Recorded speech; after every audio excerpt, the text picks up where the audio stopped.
அனைவருக்கும் வணக்கம். Welcome to Dharma academy. இன்றைக்கி நாம் இந்த வீடியோவில் சிந்துவெளி நாகரீகம் அப்படிங்கிற லெசன் தான் பார்க்க போகிறோம். 6ஆம் வகுப்பு முதல் பருவத்தில் இந்த லெசன் இருக்குது. ஒரு முறை புத்தகத்தில் படிச்சுட்டு ஒரு டெஸ்ட்டு மாதிரி இந்த வீடியோ பதிவை பாருங்கள். மொத்தமாக 78 கொஷின்ஸ் நம்ம பார்க்க போகிறோம். வீடியோவை ஃபுல்லாக பார்த்துட்டு எத்தனை கொஷின்ஸுக்கு நீங்கள் கரெக்டாக ஆன்சர் பண்ணீங்க அப்படிங்கிறத கமெண்ட்ஸில் சொல்லுங்கள். வீடியோக்குள்ளே போகிறதுக்கு முன்னாடி நம்ம டிஎன்பிஎஸ்சி குரூப் 2 எக்ஸாமுக்கு உண்டான கொஷின் பேங்க்ஸ் லான்ச் பண்ணியிருக்கோம். So Tamil, science, history, economy, polity, INM, geography, unit 8, 9 content எல்லாமே கொஷின் பேங்க்ஸில் கொடுத்துருக்கோம். 7 புத்தகமாக நம்ம கொடுக்குறோம். ஓகேங்களா? ஸோ உங்களுக்கு தேவை அப்படின்னா என்னுடைய வாட்ஸ்அப் நம்பருக்கு கான்டாக்ட் பண்ணுங்கள். தேவைப்படுறவங்க நம்பரை நோட் பண்ணிக்கோங்க. ஓகேவா? 9698645126 அப்படிங்கிறது தான் என்னுடைய வாட்ஸ்அப் நம்பரு. இந்த நம்பருக்கு மெசேஜ் பண்ணுங்கள். உங்களுக்கு டீட்டெயில் ஷேர் பண்ணுவாங்க. தேவையான புத்தகங்களை ஒரு புத்தகமாக கூட நீங்கள் வாங்கிக்கலாம். ஓகேவா? வாங்க வீடியோக்குள்ளே போகலாம். முதல் வினா, சிந்துவெளி நாகரிகத்தின் காலம் என்ன? சிந்துவெளி நாகரிகத்தின் காலம் என்ன? ஆன்சர் கிமு 3300 கிமு 1900 வரைக்கும் சிந்துவெளி நாகரிகத்தின் காலம். அடுத்த வினா, மெசபடோமியா நாகரிகத்தின் காலம் என்ன? மெசபடோமியா நாகரிகத்தின் காலம் என்ன? ஆன்சர் கிமு 3500 முதல் கிமு 2000 வரை. கிமு 3500 முதல் கிமு 2000 வரைக்கும். அடுத்த வினா, எகிப்து நாகரிகத்தின் காலம் என்ன? எகிப்து நாகரிகத்தின் காலம். ஆன்சர் கிமு 3100 முதல் கிமு 1100 வரை. கிமு 3100 முதல் கிமு 1100 வரை. அடுத்த வினா, சீன நாகரிகத்தின் காலம் என்ன? சீன நாகரிகத்தின் காலம். ஆன்சர் கிமு 1700 முதல் கிமு 1122 வரை. அடுத்த வினா பாருங்க, மனிதர்கள் தங்களது குடியேற்றங்களை நதிக்கரையில் அமைக்க முக்கிய காரணம் எது? மனிதர்கள் தங்களது குடியேற்றங்களை நதிக்கரையில் அமைக்க முக்கிய காரணம் வளமான மண், போக்குவரத்து, நீர். ஸோ எல்லாமே ஒரே இடத்துல கிடச்சதால. ஓகேங்களா? ஸோ ஆற்றோரங்களில் வளமான மண் இருக்கும், குடிக்க நீர் இருக்கும், உபயோகங்களுக்கு விவசாயம் செய்ய நீர் இருக்கும், போக்குவரத்து எளிதாக இருக்கும் அவங்களுக்கு. ஸோ அதனால் அனைத்தும். அடுத்த வினா, ஹரப்பா நகரத்தின் இடிபாடுகளை முதலில் கண்டறிந்தவர் யார்? ஹரப்பா நகரத்தின் இடிபாடுகளை முதலில் கண்டறிந்தவர் யார்?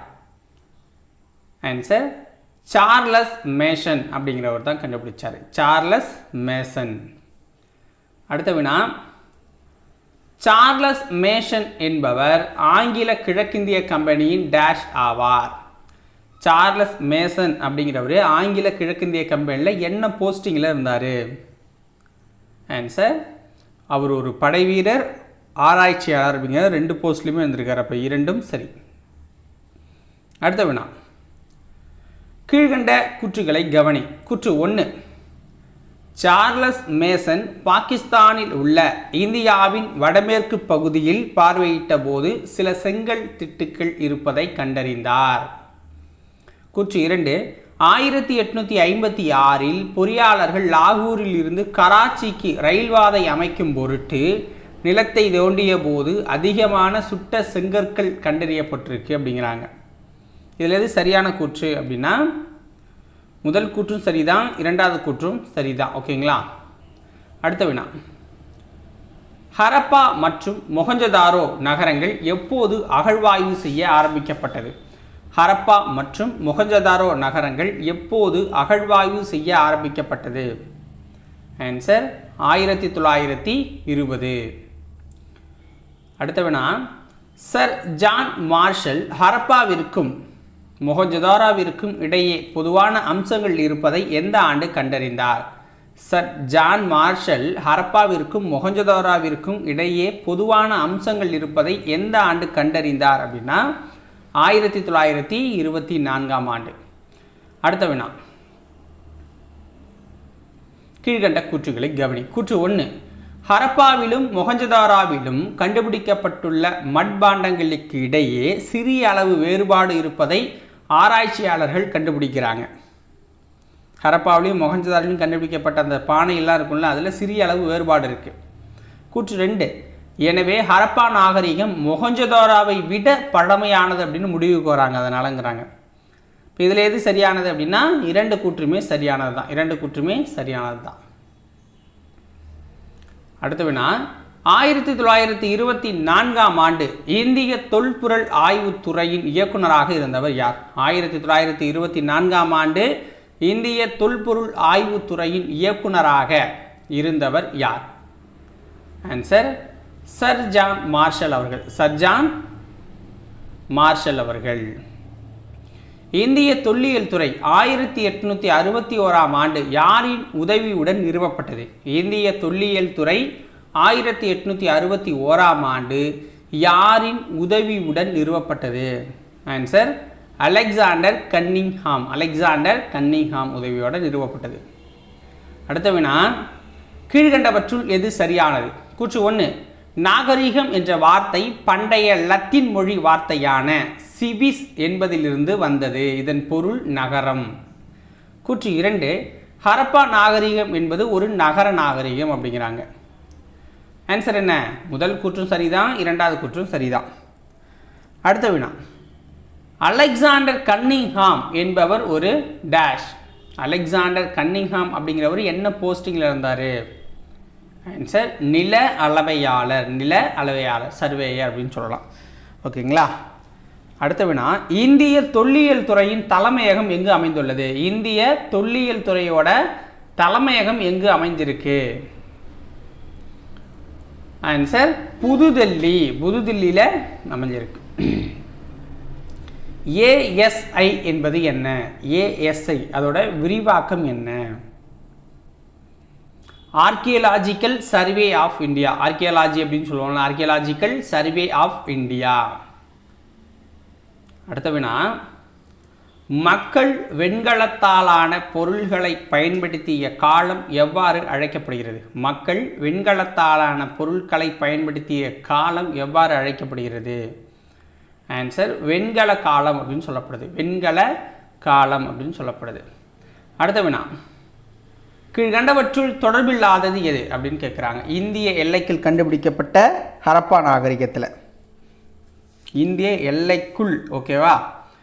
ஸோ இதில் தொடர்பில்லாதது எது அப்படின்னு பார்த்தீங்கன்னா ஆப்ஷன் டி தான். ஹன்சாகி பள்ளத்தாக்கு, அத்திரம்பாக்கம் தான் தொடர்பில்லாமல் இருக்கும் ஹரப்பா நாகரிகத்தோட. ஓகேவா? மற்றபடி ஏன்னா அத்திரம்பாக்கம்லாம் நம்ம ஏரியாவில் இருக்கிறது. ஸோ இது எல்லாமே ஹரப்பா. ஹன்சாகி பள்ளத்தாக்கு கூட அங்கே தான் வரும்.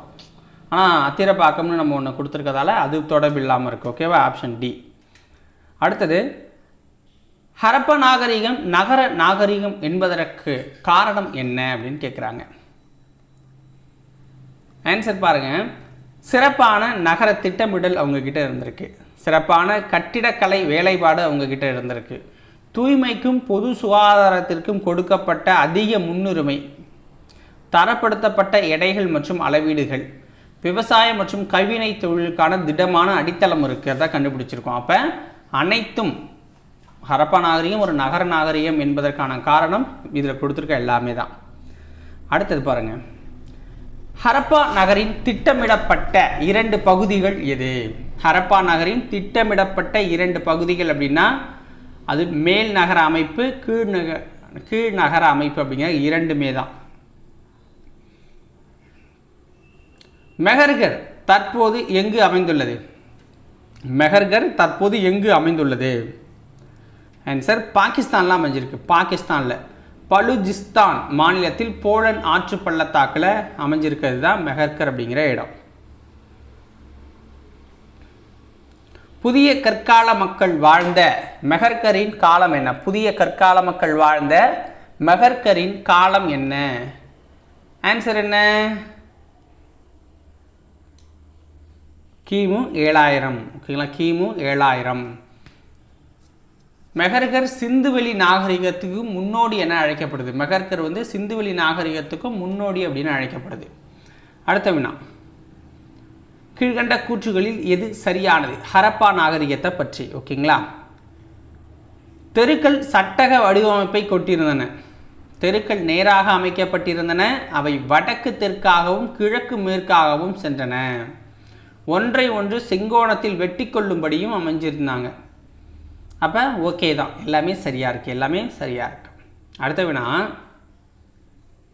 கீழ்கண்டவற்றுள் தவறானது எது? அதே தான், ஹரப்பா தான். ஓகேவா? சாலைகள் குறுகலாகவும் வளைவான முனைகளை கொண்டதாகவும் இருந்துச்சு. வீடுகள் தெருக்களின் இரு ஓரங்களையும் சீராக அமைக்கப்பட்டிருந்தது. பெரும்பாலான வீடுகள் பல அறைகளையும் ஒரு முற்றத்தையும் ஒரு கிணற்றையும் கொண்டிருந்தது. ஒவ்வொரு வீட்டுக்கிலும் கழிவறையும் குளியலறையும் இருந்திருக்கு அப்படிங்கிறாங்க. இதில் தப்பானது எது அப்படின்னா, சாலைகள் குறுகலாகவும் வளைவான முனைகளை கொண்டது. ஏன்னா போன கொஷின்லேயே நம்ம நேர் அப்படின்னு படிச்சிட்டோம். அப்போ இது தப்பாக இருக்குது. ஓகேவா? அடுத்த வினா, கீழ்கண்ட கூற்றுகளில் எது சரியானது? வீடுகள் சுட்ட செங்கற்களாலும் சுண்ணாம்பு கலவையாலும் கட்டப்பட்டிருந்தன. சூரிய வெப்பத்தில் உலர வைக்கப்பட்ட செங்கற்களும் பயன்படுத்தப்பட்டிருக்கு. பெரும்பாலான செங்கற்கள் சீரான அளவுகள் உடையதாகவே இருந்தன. கூரைகள்லாம் சமதளமாக இருந்திருக்குங்கிறாங்க. அப்போ இந்த கூற்று சரிதான். ரெண்டாவது கூற்று பாருங்கள். அரண்மனைகளோ வழிபாட்டு தலங்களோ இருந்ததை தீர்மானிக்கக்கூடிய சான்றுகள் எதுவும் கிடைக்கலங்கிறாங்க. அப்போ இதுவும் சரிதான். எல்லா நகரங்களிலும் மூடப்பட்ட கழிவு நீர் வடிகால் அமைப்பு இருந்தது. வடிகால்கள் செங்கற்களை கொண்டும் கல் தட்டைகளை கொண்டும் மூடப்பட்டிருந்ததுங்கிறாங்க. அப்போ இதுவும் சரிதான். அப்போ அனைத்து கூற்றும் சரி. அடுத்தது, கழிவு நீர் அமைப்பை பற்றி கீழ்கண்ட கூற்றுகளில் எது தவறானதுன்னு கேட்குறாங்க. ஆன்சர் பாருங்கள். வடிகால் கழிவு நீர்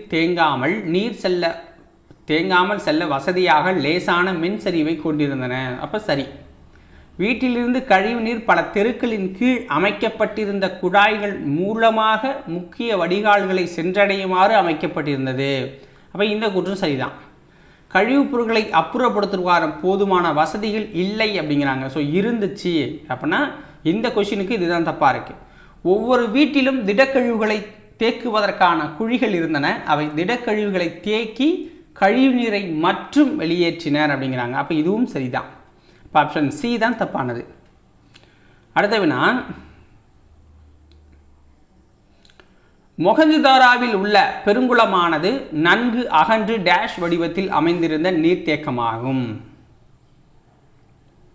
ஆன்சர் செவ்வக வடிவம். அடுத்த வினா, கீழ்கண்ட கூற்றுகளில் எது சரியானதுன்னு கேட்குறாங்க. பெருங்குளம் நகரின் நடுவில் அமைக்கப்பட்டுள்ளது. நீர்க்கசியாத கட்டுமானத்துக்கான மிக பழமையான ஒரு சான்றாக அது கருதப்படுது. மொஹஞ்சதாரோவில் இருந்த இன்னொரு மிக பெரும் பொது கட்டடம் அப்படின்னா கூட்ட அரங்கு அப்படின்னு சொல்லுவாங்க. அதில் 20 தூண்கள் 4 வரிசைகளை கொண்டு பறந்து விரிந்த கூடமாக அது இருந்துச்சு. ஹரப்பா மக்கள் பெரும் வணிகர்களாக இருந்திருக்காங்க. அவர்கள் போக்குவரத்திற்காக காளைகளை பயன்படுத்தியிருக்காங்க. அப்போ இதில் பார்த்தீங்கன்னா எல்லா கூற்றும் சரியாக தான் இருக்குது. ஓகேங்களா? எல்லா கூற்றும் சரியாக தான் இருக்குது. அனைத்தும் சரி. கீழ்கண்ட கூற்றுகளில் எது தவறானது? ஸோ ஃபஸ்ட்டு பாருங்கள். பெருங்குளத்தின் சுவர்கள் சுட்ட செங்கற்களால் கட்டப்பட்டு நீர் கசியாமல் இருப்பதற்காக சுவரிலும் தளத்திலும் பல அடுக்குகள் இயற்கை தார் கொண்டு பூசப்பட்டிருந்தது. சரி, இது சரியான கூற்று. கிழக்கு புறத்திலிருந்தும் மேற்கு புறத்திலிருந்தும் குளத்திற்கு செல்ல படிக்கட்டுகள் அமைக்கப்பட்டுள்ளன. குளத்தின் பக்கவாட்டில் 3 புறமும் அறைகள் இருக்குது அப்படிங்கிறாங்க. அப்போ இதுதான் தப்பாக இருக்குது. தானிய களஞ்சியம் செங்கற்களால் அடித்தளமிடப்பட்ட பெரிய உறுதியான கட்டட அமைப்புங்கிறாங்க. அது சரி. தானிய களஞ்சியத்தின் தளவெடிப்புகளில் கோதுமை, பார்லி, திணை வகைகள், எள் மற்றும் பருப்பு வகைகளின் மிச்சங்கள் சிதறி காணப்படுதுங்கிறாங்க. அப்போ அதுவும் சரியானது.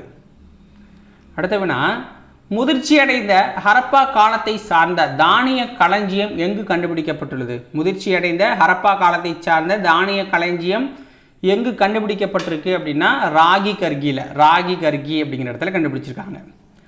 செங்கற்களால் கட்டப்பட்ட சுவர்களை கொண்ட தானிய களஞ்சியம் ஒன்று டேஷ் மாநிலத்தில் கண்டுபிடிக்கப்பட்டது. ஆன்சர் என்ன? ஹரியானா. ஓகேங்களா? ஹரியானா. அடுத்த வினா, கீழ்கண்ட கூற்றுகளில் எது சரியானதுன்னு கேட்குறாங்க. ஹரப்பா மக்கள் சக்கர வண்டிகளை பயன்படுத்தினர். ஆரக்கால் இல்லாத திடமான சக்கரங்களை அவங்க பயன்படுத்தினாங்க. ஓகேங்களா? பாரசீக வளைகுடா மற்றும் மெசபடோமியாவில் கண்டுபிடிக்கப்பட்டதை போன்று உருளை வடிவ முத்திரைகள் சிந்துவெளி பகுதியிலும் காணப்படுது. இது இந்த இரு பகுதிகளுக்கும் இடையில் வணிகம் நடைபெற்றதை காட்டுதுங்கிறாங்க. தரப்படுத்தப்பட்ட எடைகள் மற்றும் அளவைகள் அவர்களால் பயன்படுத்தப்பட்டன. ஹரப்பா மக்களால் பொருள்களின் நீளத்தை அளவிட அளவுகள் குறிக்கப்பட்ட குச்சிகளை பயன்படுத்தினாங்கிறாங்க. அப்போ அனைத்தும் சரி. அடுத்த வினா, சுமேரியாவின் அக்காடிய பேரரசுக்கு உட்பட்ட அரசன் நாரம்சின் என்பவர் சிந்துவெளி பகுதியில் உள்ள எந்த இடத்தில் அணிகலன் வாங்கியதாக குறிப்பு எழுதியுள்ளார்? சுமேரியாவின் அக்காடிய பேரரசுக்கு உட்பட்ட அரசன் நாரம்சின் என்பவர் சிந்துவெளி பகுதியில் உள்ள எந்த இடத்தில் அணிகலன் வாங்கியதாக குறிப்பு எழுதியிருக்காரு? ஆன்சர் மெலுக்கா அப்படிங்கிற இடத்துல. மெலுக்கா அப்படிங்கிற இடத்துல. ஓகேங்களா? ஹரப்பா மக்கள் பெரும் வணிகர்களாக இருந்திருக்காங்க. மெசபடோமியாவுடன் விரிவான கடல் வணிகம் செஞ்சுருக்காங்க. அடுத்தது, சிந்துவெளி முத்திரைகள் கீழ்கண்ட எந்த பகுதியில் கிடைத்துள்ளது? சிந்துவெளி முத்திரைகள் கீழ்கண்ட எந்த பகுதியில் கிடைச்சிருக்கு? ஆன்சர் என்ன? Iraq, Kuwait, Syria. ஸோ இந்த 3 இடத்துலையும் கிடச்சிருக்கு. அந்த காலம் மெசபடோமியா. அந்த 3மே சேர்ந்தே மெசபடோமியா தான். மெசபடோமியாவில் உள்ள சுமேர் பகுதி அப்படின்னு சொல்லுவாங்க. கப்பல். அடுத்த வினா, கப்பல் கட்டும் மற்றும் செப்பனிடும் தளம் எங்கு கண்டுபிடிக்கப்பட்டுள்ளது? கப்பல் கட்டும் மற்றும் செப்பனிடும் தளம் எங்கு கண்டுபிடிக்கப்பட்டுள்ளது? ஆன்சர் லோத்தல் அப்படிங்கிற இடத்துல கண்டுபிடிச்சிருக்காங்க. லோத்தல் அப்படிங்கிற இடம். லோத்தல் என்ற இடம் தற்பொழுது எந்த மாநிலத்தில் அமைந்துள்ளது? லோத்தல் என்ற இடம் தற்பொழுது எந்த மாநிலத்தில் அமைந்துள்ளது? ஆன்சர் குஜராத் மாநிலத்தில் அமைஞ்சிருக்கு. குஜராத் மாநிலத்தில் அமைஞ்சிருக்கு. லோத்தல் என்னும் இடம் குஜராத்தில் டேஷ் ஆற்றின் ஒரு துணை ஆற்றின் கரையில் அமைந்துள்ளது. லோத்தல் என்னும் இடம் குஜராத்தில் டேஷ் ஆற்றின் ஒரு துணை ஆற்றின் கரையில் அமைந்துள்ளது. ஆன்சர் சபர்மதி ஆற்றின் துணை ஆற்றின் கரையில் அமைஞ்சிருக்கு. கீழ்கண்ட கூற்றுகளில் எது சரியானதுன்னு கேட்குறாங்க. அமர்ந்த நிலையில் உள்ள ஓர் ஆண் சிலை மொஹஞ்சதாரோவில் உள்ள ஒரு கட்டிடத்தில் இருந்து கண்டுபிடிக்கப்பட்டது. ஸோ சரிதான். சிந்துவெளி நாகரிக மக்கள் தரப்படுத்தப்பட்ட எடைகள் மற்றும் அளவீடுகளை உருவாக்கினாங்க. இதுவும் சரிதான். KVT வளாகம் அப்படின்னு சொல்லப்படுறது பாகிஸ்தானில் இன்றும் கொர்க்கை, வஞ்சி, தொண்டி, மத்ரை, உரை, கூடல்கர் என்ற பெயர் கொண்ட இடங்கள் உள்ளனங்கிறாங்க. ஸோ அப்போ இதுவும் சரிதான். அப்போ அனைத்தும் சரிதான். குஜராத் மாநிலத்தில் கண்டுபிடிக்கப்பட்ட தந்தத்திலான அளவுகோல் எத்தனை மில்லிமீட்டர் வரை சிறிய அளவில் கொண்டுள்ளது? அளவீடுகளை கொண்டிருக்கு. Answer 1704 millimetre. 1704 மில்லிமீட்டர். மனிதர்களால் முதலில் கண்டுபிடிக்கப்பட்ட மற்றும் உபயோகிக்கப்பட்ட உலோகம் எது? மனிதர்களால் முதலில் கண்டுபிடிக்கப்பட்ட மற்றும் உபயோகிக்கப்பட்ட உலோகம் எது? ஆன்சர் செம்பு. கீழ்கண்ட கூற்றுகளை கவனி. பாருங்க, மொஹஞ்சதாரோவில் வெண்கலத்தாலான சிறிய பெண் சிலை ஒன்று கிடைத்திருக்கு. அதான் நடனமாது அப்படின்னு சொல்றாங்க. இந்த சிலையை கண்டுபிடிச்சது சர் ஜான் மார்ஷல். இந்த சிலையை கண்டுபிடிச்சது சர் ஜான் மார்ஷல்னு சொல்றாங்க. இதில் சரியானது என்ன? கூற்று 1 சரி, கூற்று 2 சரி. கீழ்கண்டவற்றுள் தவறானது எது? கொர்க்கை, பூம்புகார் போன்ற சங்ககால நகரங்கள் மற்றும் துறைமுகங்களின் பெயர்களுடன் உள்ள இடங்கள் ஆப்கானிஸ்தானிலும் இருக்கு. ஆப்கானிஸ்தானில் உள்ள ஆறுகள் காவிரி, பொருன்ஸ் அப்படிங்கிற பேரில் இருக்கு. பாகிஸ்தானில் உள்ள ஆறுகள் காவிரிவாலா மற்றும் பொருணை அப்படிங்கிற பேரில் இருக்குங்கிறாங்க. அப்போ அனைத்தும் சரிதான். தவறானதுன்னு எதுவுமே இல்லை. கீழ்கண்ட கூற்றுகளில் எது சரியானது?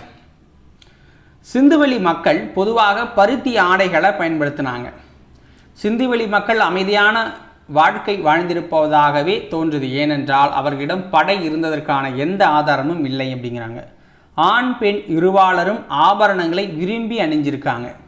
அப்போ அனைத்தும் சரிதான். எல்லாமே கரெக்டாக தான் இருக்குது. கீழ்கண்டவற்றுள் எது சரி? சிந்துவெளி மக்களின் முதன்மையான தொழில் பற்றி எதுவும் தெரியவில்லை. வேளாண்மை, கைவினை பொருட்கள் செய்தல், பானை வனைதல், அணிகலன்கள் செய்தல் போன்றவற்றில் அவங்க ஈடுபட்டிருக்காங்க. சிந்துவெளி மக்கள் சக்கரத்தின் பயனை நன்கு அறிஞ்சிருக்காங்க. கால்நடை வளர்ப்பும் அவர்களின் தொழிலாக இருந்திருக்குங்கிறாங்க. அப்போ இதுலேயும் அனைத்தும் சரிதான். சிந்துவெளி மக்கள் ஆபரணம் செய்ய எந்த நிற மணிக்கற்களை பயன்படுத்தினாங்க? சிந்துவெளி மக்கள் ஆபரணம் செய்ய எந்த நிற மணிக்கற்களை பயன்படுத்தினாங்க? ஆன்சர் சிவப்பு நிற மணிக்கற்களை பயன்படுத்தியிருக்காங்க. அடுத்தவனா கீழ்கண்ட கூற்றுகளை கவனி. சிந்துவெளி மக்களுக்கு இரும்பின் பயன் பற்றி தெரியாது. சிந்துவெளி மக்களுக்கு குதிரை பற்றி பயன் தெரியாதுங்கிறாங்க. அப்போ 2 கூற்றும் சரிதான், 2 கூற்றும் சரிதான். அடுத்தவனா கீழ்கண்ட கூற்றுகளில் எது தவறானது? சிந்துவெளி மக்களின் குடியிருப்புகள் தரைமட்டத்திலிருந்து நன்கு தாழ்த்தப்பட்ட தளங்களில் கட்டப்பட்டிருந்தன. சிந்துவெளி மக்கள் தங்களின் மேம்பட்ட நிலையை அவர்களுடைய ஆடைகள், விலைமதிப்பற்ற நகைகள் மற்றும் மேம்பட்ட நகர வாழ்க்கை மூலம் வெளிப்படுத்தினாங்க. தங்கம், வெள்ளி, தந்தம், சங்கு, செம்பு, சுடுமண் மற்றும் விலை உயர்ந்த கற்களால் அணிகலன்கள் செய்யப்பட்டிருந்துச்சு. மண்பாண்டங்கள் சிவப்பு வண்ணத்தில் இருந்தன, அதில் கருப்பு வண்ணத்தில் அழகிய வேலைப்பாடுகள் செய்தனருங்கிறாங்க. இதில் எது தவறானது அப்படின்னா ஆப்ஷன் ஏ தான். தரைமட்டத்திலிருந்து நன்கு தாழ்த்தப்பட்டல்ல, உயர்த்தப்பட்டன்னு வரணும். அடுத்தவனா கீழ்கண்ட கூற்றுகளை கவனி. சிந்துவெளி மக்கள் தாய் தெய்வ வழிபாட்டில் நம்பிக்கை கொண்டிருந்தாங்க. முதல் எழுத்து வடிவம் சுமேரியர்களால் உருவாக்கப்பட்டது. முதல் எழுத்து வடிவம் சுமேரியர்களால் உருவாக்கப்பட்டதுங்கிறாங்க. அப்போ கூற்று 1ம் சரி, 2ம் சரி. கீழ்கண்ட கூற்றுகளில் எது சரியானது? பொம்மை வண்டிகள், தலையையும் கால்களையும் அசைக்கக்கூடிய பசு பொம்மைகள், களிமண் பந்துகள், சிறிய பொம்மைகள், சிறிய களிமண் குரங்கு, சுடுமண் பொம்மைகள், கொட்டைகளை குறிக்கும் அணில் பொம்மைகள், மண்ணாலான நாய்கள், நடனமாடும் ஆண் பொம்மை போன்ற பொருள்கள் கிடைத்திருக்குங்கிறாங்க. கதிரியக்க கார்பன் வயது கணிப்பு முறை அப்படிங்கிறது கார்பனின் கதிரியக்க ஐசோடோப்பான கார்பன் 14ஐ பயன்படுத்தி ஒரு பொருளின் வயதை அறியும் முறை அப்படிங்கிறாங்க. அப்போ 2ம் சரியானது, 2ம் சரியானது. கீழ்கண்ட கூற்றுகளில் எது சரியானது? மொஹஞ்சதாரோவில் காணப்படுகின்ற பெருங்குளமே உலகின் முதலில் கட்டப்பட்ட பொதுக்குளம் அப்படிங்கிறாங்க. மொஹஞ்சதாரோவில் தொல்பொருள் ஆராய்ச்சி நடைபெறும் இடம் உலக பாரம்பரிய தலமாக யுனெஸ்கோ அமைப்பால் தேர்ந்தெடுக்கப்பட்டிருக்கு அப்படிங்கிறாங்க. அப்போ 2 கூற்றுமே சரிதான், 2 கூற்றுமே சரிதான். கீழ்கண்டவற்றுள் எது நதிக்கரை நாகரிகம் ஆகும்? கீழ்கண்டவற்றுள் எது நதிக்கரை நாகரிகம் அப்படிங்கிறாங்க. ஆன்சர் என்ன? மெசொப்பட்டோமியா, சீன நாகரிகம், எகிப்து, சிந்துவெளி எல்லாமே நதிக்கரை நாகரிகம் தான், எல்லாமே நதிக்கரை நாகரிகம் தான். அடுத்தவனா சிந்துவெளி நாகரிகம் பற்றிய கூற்றுகளில் உண்மையானது எதுன்னு கேட்குறாங்க. ஆன்சர் பாருங்கள். உலகின் மிக பழமையான நாகரிகங்களில் இதுவும் ஒன்று. உலகின் முதல் திட்டமிடப்பட்ட நகரங்கள் அமைப்பு கொண்டது. மேம்பட்ட சுகாதாரம் மற்றும் வடிகால் அமைப்பை கொட்டியிருந்திருக்கு. சுத்தம் மற்றும் சுகாதாரம் பற்றிய உணர்வு மேலோங்கி இருந்திருக்கு இவங்ககிட்ட. ஸோ அப்போ அனைத்தும் சரி. ஹரப்பா நாகரிகம் எந்த ஆண்டு வீழ்ச்சி அடைய தொடங்கியது? ஹரப்பா நாகரிகம் எந்த ஆண்டு வீழ்ச்சி அடைய தொடங்கியது? ஆன்சர் கிமு 1900, கிமு 1900. அடுத்தவனா கீழ்கண்ட எந்த கூற்றுகளில் எது சரியானதுன்னு கேட்குறாங்க. ஹரப்பா நாகரிக வீழ்ச்சியை பற்றி. ஆற்றின் கரையில் உள்ள அதன் நகரங்களில் அடிக்கடி ஏற்பட்ட வெள்ளப்பெருக்கு ஒரு காரணமாக இருக்குங்கிறாங்க. அப்போ இது சரிதான். சுற்றுச்சூழல் மாற்றம், படையெடுப்பு, இயற்கை சீற்றங்கள் அதுவும் சரிதான். காலநிலை மாற்றம், காடுகள் அழிதல், தொற்று நோய் தாக்குதல் இதுவும் சரிதான். அப்போ அனைத்தும் சரியாக தான் இருக்குது. அடுத்தவனா பொறுத்துக சிந்துவெளி நாகரிகத்தின் எல்லைகள். மேற்கு பக்கம் அதோட எல்லையாக இருந்தது என்ன அப்படின்னு கேட்குறாங்க. ஆன்சர் என்ன? பலுஜிஸ்தானின் மக்ரான் கடற்கரை வரைக்கும் அது இருந்திருக்கு, அதோட எல்லை மேற்கு பக்கத்தில். கிழக்கு அப்படின்னு எடுத்துக்கிட்டிங்கன்னா காக்ரா நதி பள்ளத்தாக்கு வரைக்கும் இருந்திருக்கு. வடகிழக்கு அப்படின்னு எடுத்துக்கிட்டிங்கன்னா ஆப்கானிஸ்தான் வரைக்கும் இருந்திருக்கு. தெற்கு அப்படின்னு எடுத்துக்கிட்டிங்கன்னா உங்களுக்கு மகாராஷ்டிரா வரைக்கும் இருந்திருக்கு. அடுத்தவினா கீழ்கண்டவற்றுள் சரியானது எது? கிசா பிரமிடு கிமு 2500 குஃபு மன்னனால் சுண்ணாம்பு கல்லால் கட்டப்பட்டது. உர் ஜிகுராட் மெசோபட்டோமியா உர் நம்மு என்ற அரசனால் சின் என்ற சந்திர கடவுளுக்கு கட்டப்பட்டது. அபு சிம்பல் எகிப்து அரசன் 2ஆம் ராமசிஸ் என்பவரால் கட்டப்பட்ட இரட்டை கோயில்கள் உள்ள இடம் தான் அபு சிம்பல். அப்போ அனைத்து கூற்றுகளும் சரியாக இருக்குது. இதெல்லாம் தேவையில்லாதது தான், பட் இருந்தாலும் கொடுத்துருக்கோம். உலகின் மிக தொன்மையான நாகரிகம் மெசொப்பட்டோமியா நாகரிகம் எத்தனை ஆண்டுகளுக்கு முற்பட்டது? 6500 ஆண்டுகள். உலகின் மிக தொன்மையான நாகரிகம் மெசொப்பட்டோமியா நாகரிகம் 6500 ஆண்டுகளுக்கு முற்பட்டது. ராகி கருகில் கண்டுபிடிக்கப்பட்ட தானிய களஞ்சியம் எந்த ஹரப்பா காலத்தைச் சேர்ந்தது? ராகி கற்கியில் கண்டுபிடிக்கப்பட்ட தானிய களஞ்சியம் எந்த ஹரப்பா காலத்தை சேர்ந்தது அப்படின்னா முதிர்ச்சி அடைந்த ஹரப்பா காலத்தை சேர்ந்தது. ஸோ இதுவுமே பார்க்க போகிறது புக் பேக் கொஷின் வந்து பார்க்க போகிறோம். ஸோ ஸ்பீடாக பார்த்துடலாம். ஓகேவா? சிந்துவெளி மக்கள் எந்த உலோகத்தை பற்றி அறிந்திருந்தனர்? செம்பு, வெண்கலம், வெள்ளி, தங்கம். ஓகேங்களா? சிந்துவெளி நாகரிகம் எக்காலத்தை சார்ந்தது? சிந்துவெளி நாகரிகம் எக்காலத்தை சார்ந்ததுன்னா உலோக காலத்தை சேர்ந்தது. உலோக காலம், ஆப்ஷன் டி. ஆற்றங்கரைகள் நாகரிக தொட்டில்கள் என அழைக்கப்பட காரணம் என்ன? ஆற்றங்கரைகள் நாகரிக தொட்டில்கள் என அழைக்கப்பட காரணம் என்னன்னா பெரும்பாலான நாகரிகங்கள் ஆற்றின் கரைகளில் தோன்றியதால. கூற்றை காரணத்தோடு பொறுத்துகங்கிறாங்க. கூற்று: ஹரப்பா நாகரிகம் ஒரு நகர நாகரிகம். காரணம்: திட்டமிடப்பட்ட நகர அமைப்பு, மேம்பட்ட கழிவு நீர் அமைப்புங்கிறாங்க.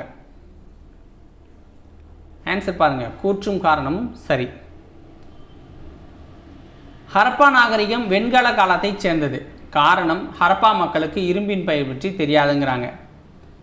ஆன்சர் என்ன? கூற்றும் காரணமும் சரி. கூற்று: ஹரப்பா மக்களின் பொறியியல் திறன் குறிப்பிடத்தக்கதுங்கிறாங்க. காரணம்: கடலின் அலைகள், ஓதங்கள் நீரோட்டத்தை கணித்த பின் கப்பல் கட்டும் தளத்தை கட்டியிருப்பது, அதன் காரணங்கிறாங்க. ஆன்சர் என்ன? கூற்றும் காரணமும் சரி. கீழே கூறப்பட்டுள்ள மொஹஞ்சதாரோவை பற்றிய கூற்றுகளில் எவை சரியானவை? தங்க ஆபரணங்கள் பற்றி தெரியவில்லை. வீடு கட்ட சுட்ட செங்கற்களால் கட்டியிருக்காங்க. ஸோ இது சரி. கருவிகள் இரும்பினால் செய்யப்பட்டிருக்கு அப்படிங்கிறது தப்பு. பெருங்குளம் நீர் கசியாமல் இருப்பதற்காக பல அடுக்குகளால் இயற்கை தார் கொண்டு பூசியிருக்காங்க. அப்போ இது சரி. அப்போ இதுக்கு ஆப்ஷன் வந்து பி மற்றும் டி தான் சரி. கீழ்காணும் கூற்றை ஆராய்க. நகரங்கள், தெருக்களின் வடிவமைப்பு மற்றும் செங்கல் அளவுகள் ஆகியவற்றில் சீரான தன்மை இருந்திருக்கு. ஒரு விரிவான மற்றும் நன்கு வடிவமைக்கப்பட்ட வடிகால் அமைப்பு இருந்திருக்கு. தானிய களஞ்சியம் ஹரப்பா நகரங்களில் முக்கியமான பகுதியாக விளங்கியிருக்குங்கிறாங்க. அப்போ அனைத்தும் சரிதான். அடுத்தவனா பொருந்தாததை வட்டமிடு. பொருந்தாததை வட்டமிடணுங்கிறாங்க. ஆன்சர் என்ன? இதில் பொருந்தாதது அப்படின்னா குதிரைகள் பொருந்தாது. ஏன்னா குதிரைகளோட பற்றி தான் அவங்களுக்கு தெரியலை. மற்றபடி காளைகள், ஆடுகள், எருதுகள், பன்றிகள்லாம் அவங்க வளர்த்துருக்காங்க. தவறான இணையை தேர்ந்தெடு. ஹரப்பா நாகரிகம் காவிரி ஆறு, அதுதான் தவறான இணை. லோத்தல்ல கப்பல் கட்டும் தளம், கோட்டைனா தானிய களஞ்சியம், ஏஎஸ்ஐ சர்ஜான் மார்ஷல் தலைவராக இருந்திருக்கிறாரு. அடுத்த வினா, கோடிட்ட இடம். டேஷ் மிக பழமையான நாகரிகம் அப்படின்னா மெசப்பட்டோமியா பழமையான நாகரிகம். மெசப்பட்டோமியா. அடுத்த வினா, இந்தியாவின் தொல்லியல் ஆய்வுத்துறை டேஷ் என்ற நில அளவியாளர் உதவியுடன் தொடங்கப்பட்டது. யார்? Alexander Cunningham. ஓகேங்களா? கன்னிங்ஹாம் உங்களுக்கு தெரியும். டேஷ் தானியங்கள் சேகரித்து வைக்க பயன்படுத்தப்பட்டது அப்படின்னா தானிய களஞ்சியம் பயன்பட்டது. மக்கள் குழுக்களாக சேர்ந்து டேஷை உருவாக்கினார்கள் அப்படின்னா சமுதாயத்தை உருவாக்குனாங்க. அடுத்த வேணா சரியா தவறா? மெகர்கர் புதிய கற்கால மக்கள் வாழ்ந்த ஒரு இடம். சரி. இந்தியாவின் தொல்பொருள் ஆய்வியல் துறை தொல்பொருள் ஆராய்ச்சிக்கும் நாட்டின் கலாச்சார நினைவு சின்னங்களின் பாதுகாப்பிற்கும் பொறுப்பானது. சரி. தானிய களஞ்சியம் தானியங்களை சேகரித்து வைப்பதற்காக பயன்படுத்தப்பட்டதுங்கிறாங்க. சரி. முதல் எழுத்து வடிவம் சீனர்களால் உருவாக்கப்பட்டது. இது தப்பு. சுமேரியர்களால் உருவாக்கப்பட்டுச்சு. அடுத்த வினா பொறுத்துக. மொஹஞ்சதாரோ அப்படின்னா இறந்தோர் மேடு, இறந்தவர்களின் புதைமேடு அப்படின்னு சொல்லுவாங்க. வெண்கலம் அப்படின்னா உலோக கலவை. கோட்டை அப்படின்னா உங்களுக்கு வந்து மேடான பகுதியை குறிக்கும். கர்னிலியன் அப்படிங்கிறது சிவப்பு மணிக்கல். கர்னிலியன் அப்படிங்கிறது ஒரு விதமான சிவப்பு கலரில் இருக்க ஒரு மணிக்கல் தான் கர்னிலியன். ஓகேங்களா? ஸோ இதோட இந்த சிந்துவெளி நாகரிகம் அப்படிங்கிற லெசன் முடியுது. உங்களுக்கு பிடிச்சிருந்துச்சுன்னா ஒரு லைக்கை போட்டுவிட்டு சேனலை சப்ஸ்கிரைப் பண்ணி வச்சுக்கோங்க. நாளைக்கு வேறு ஒரு வீடியோ பதிவில் உங்களை வந்து மீட் பண்ணுறேன். நன்றி, வணக்கம்.